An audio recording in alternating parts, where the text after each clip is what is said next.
আজ আমি আপনাদেরকে এই মন্দিরটি ঘুরিয়ে দেখাবো এবং এর পেছনের ইতিহাসটা বলার চেষ্টা করব। প্লিজ সঙ্গে থাকবেন।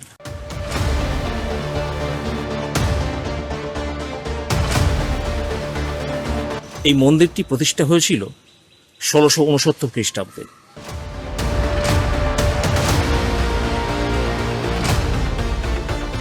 বন্ধুরা, আমি আজ যে শিব মন্দিরে এসেছি সেই শিব মন্দিরের নাম রাঘবেশ্বর শিব মন্দির।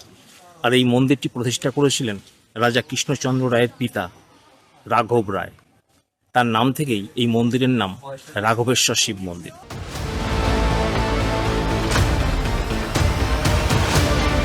আর হ্যাঁ বন্ধুরা, একটা ছোট্ট অনুরোধ করব, যদি ভিডিওটি ভালো লাগে তাহলে অবশ্যই লাইক কমেন্ট করবেন এবং চ্যানেলটি সাবস্ক্রাইব করে নোটিফিকেশান অল করে দেবেন।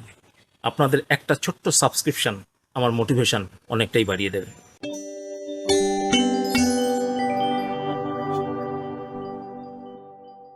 নমস্কার বন্ধুরা, কৃষ্টি বাংলায় আগত সকল বন্ধুদের জানাই স্বাগত।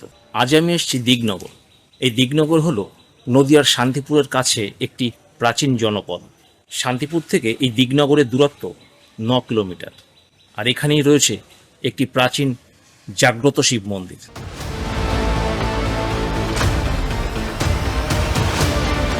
নদিয়ার রাজ রাঘব রায়ের রাজত্বকাল ছিল 1632 থেকে 1683 খ্রিস্টাব্দ পর্যন্ত। তার রাজত্বকালে মাটিয়ারি থেকে রেউয়ে অর্থাৎ বর্তমান কৃষ্ণনগরে রাজধানী স্থানান্তর করেছিলেন। তারপর তিনি কৃষ্ণনগর থেকে শান্তিপুরে যাওয়ার জন্য একটি রাস্তা নির্মাণ করেছিলেন এবং এই দিগনগরে তদানীন্তন সময়ে 20,000 টাকা ব্যয় করে একটি বিশাল বড় দিঘি বা দীর্ঘিকা তিনি খনন করেছিলেন এলাকার মানুষের জলকষ্ট নিবারণের জন্য। সেখান থেকেই এই জায়গাটার নাম দীর্ঘিকা নগর, বর্তমানে দিগনগর।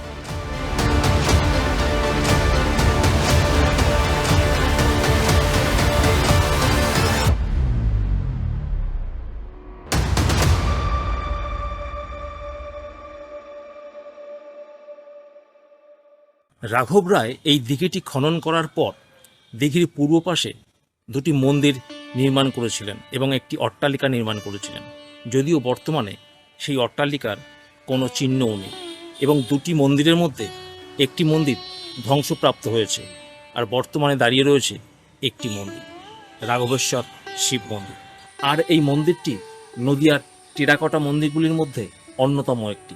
মন্দিরের সামনের দিকে বাঁহাতে অর্থাৎ মন্দির ঢোকার পথে আপনার ডান দিকে এটাই ধ্বংসপ্রাপ্ত অন্য মন্দিরটি। এই মন্দিরের ভেতরে রয়েছে ব্ল্যাক বেসাল্টের তৈরি রাঘবেশ্বর শিবলিঙ্গ এবং এই মন্দিরটি একটা উঁচু ভিত্তি বেদির উপর প্রতিষ্ঠিত, বাংলা আটচালা রীতিতে নির্মিত।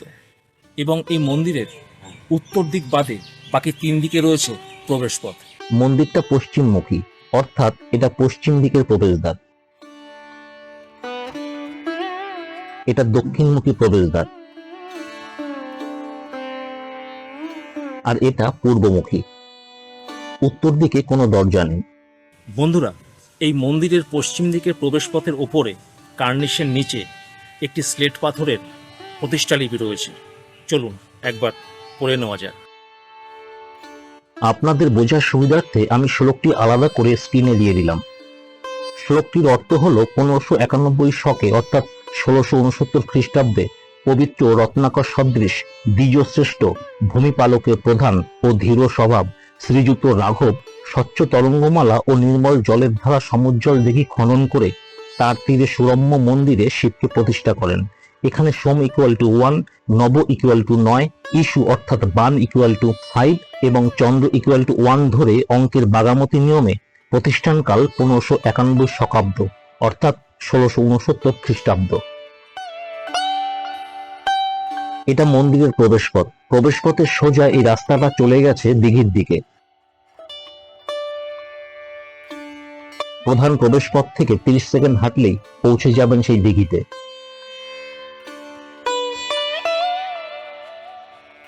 মন্দিরের বাঁদিকে রয়েছে এই গোলাকৃতি চালাটি। এখানে রয়েছে বসার ব্যবস্থা, রয়েছে ভোগ রান্নার ব্যবস্থাও।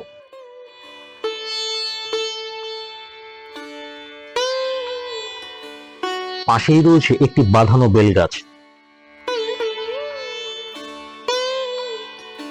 বন্ধুরা, এবার কথা হলো আপনারা এখানে কিভাবে আসবেন।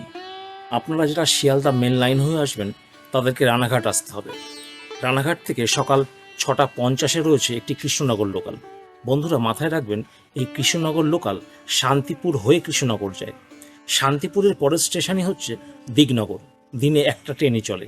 আর কৃষ্ণনগর থেকে যদি আসতে চান তাহলে কৃষ্ণনগরে সকাল 9:25 রয়েছে একটি শান্তিপুর লোকাল। আপনারা সেই গাড়ি ধরে এই দিগনগর আসতে পারেন। এছাড়াও আপনারা শান্তিপুরে এসে শান্তিপুর থেকে দিগনগরগামী বাসে করে এই দিগনগর চলে আসতে পারেন। বাসে ভাড়া নেবে 10 টাকা। দিগনগর বাজার থেকে বা স্টেশন থেকে হাঁটা পথের দূরত্ব 12 থেকে 15 মিনিট।